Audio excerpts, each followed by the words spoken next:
আসসালামু আলাইকুম। আজকের রেসিপি দেখার জন্য সবাইকে ওয়েলকাম জানাচ্ছি।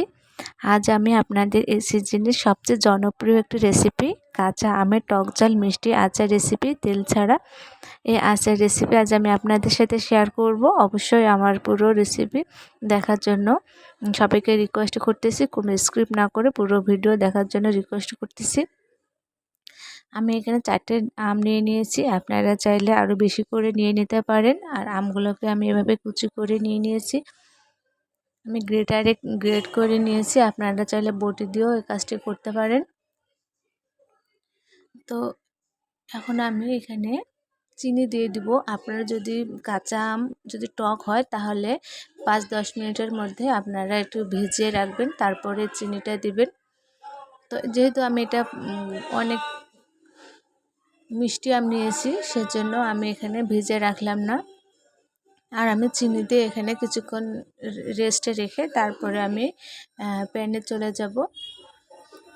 তো আমি এখানে রেস্টে কিছুক্ষণ রেখে তারপর আমি প্যানে দিয়ে দিলাম। আমি এখানে প্যানে দিয়ে দিলাম। তারপরে এখানে আমি আচার যে করব সেই একটা মশলা তৈরি করে নেব। এখানে আমি পাঁচফোড়ন নিয়ে নিয়েছি আর জিরা নিয়ে নিয়েছি। এখানে আপনার ধনিয়া গুঁড়োটাও যদি না থাকে আগে থেকে তৈরি করা, তাহলে এখানে ধনিয়াটাও নিয়ে নেবেন। আমার আগে থেকে এখানে তৈরি করা আছে, সেজন্য আমি ধনিয়াটা দিলাম না। আর এই আচারের জন্য এই কয়েকটি মশলা কিন্তু যথেষ্ট।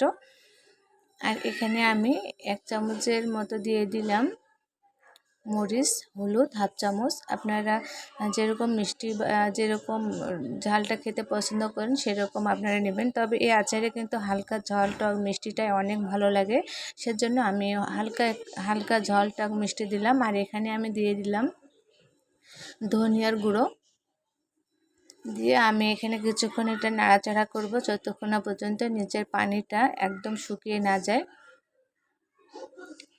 দেখতে পাচ্ছেন এখানে আমার উপরে বলকটা চলে আসছে। আর এখানে আমি যে মশলাটা তৈরি করেছিলাম সেই মশলাটা আমি দিয়ে দিলাম।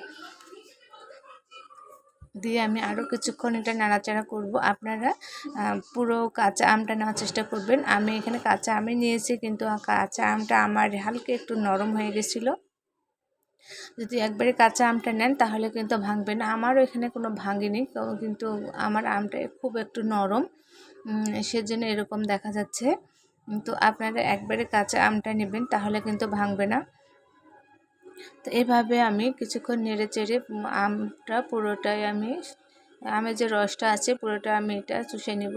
দেখতে পাচ্ছেন এটা পুরোটা চুষে গেছে। আর এখন এটা যখন ঠান্ডা হবে তখন কিন্তু আরও এটা চুষে যাবে, সেজন্য আমি এ পর্যায়ে আমি নামিয়ে নিব। নামিয়ে তারপর আপনাদের দেখাচ্ছি।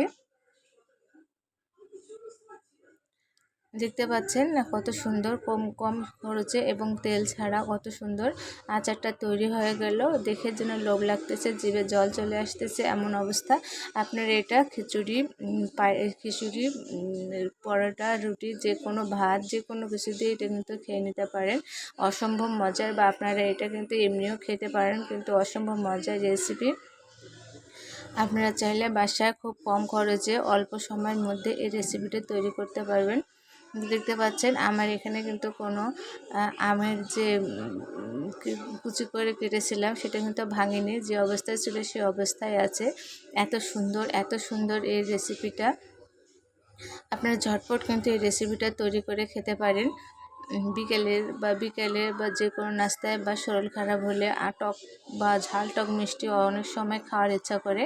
তো আপনারা বাসায় এটা অবশ্যই তৈরি করে সংরক্ষণ করে রেখে খেতে পারবেন।